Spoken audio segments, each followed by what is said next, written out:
So now that we've got those three big terms understood, premium, deductible, and out-of-pocket max, we're just going to make it a little more confusing on some terms that you might hear while using your insurance or picking plans.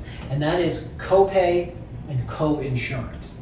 Both, again, are costs to you to use your health care, but both are pretty different in terms of how we get to that amount and what they are used for. So let's start with copays. Copays are a set amount that you pay to a specific type of provider. So on your individual healthcare, you kind of have to dig around on this a little bit because it can get super confusing on which providers you're using a copay on versus which providers you're using a co-insurance on.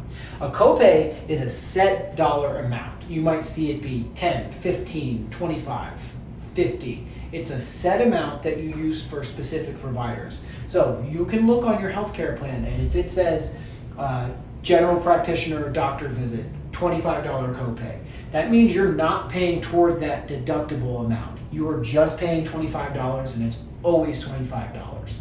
If your physical therapist might be, it's a $35 copay, it might say $15 copay. That means you're not paying toward that deductible amount, it's just a set copay. Now, just to make it more confusing, a copay does not go toward your deductible, but it does go to your out-of-pocket max. Got that? I know, super confusing because it is an out-of-pocket expense, so it does go towards your bottom line, but it does not go towards your deductible. Basically, the copay is that your insurance company has an agreement that it's just a flat rate, but it's not paying towards your overall deductible. Whereas co-insurance is a little different.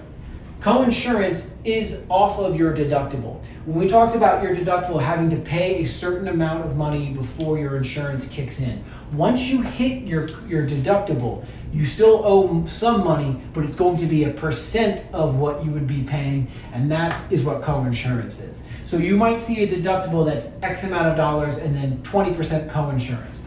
That means when your first healthcare expenses, you're going to be expected to pay whatever that full amount is until you hit your deductible. And then if it's a 20% co-insurance, you'll be paying 20% of that. Let's use an example for physical therapy. You have a $1,000 deductible and a copay and a co-insurance of 20%.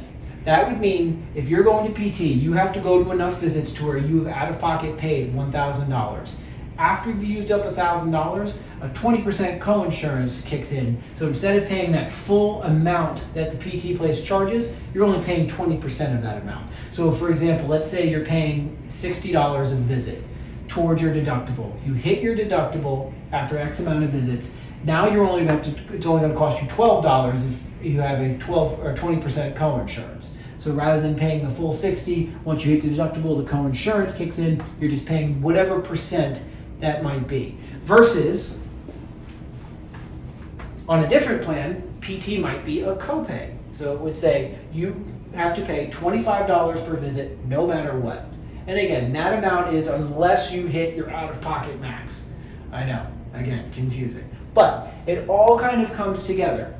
Just understand that a copay is a set amount. So if you're someone that uses PT a lot, goes to the doctor a lot, it might behoove you to have a copay plan because you're not paying a big chunk of money, you're just paying those set amounts for each visit. Whereas with the co-insurance, it's going to cost you that deductible amount before you can even use anything, then you're only paying the percentage, which is the co-insurance.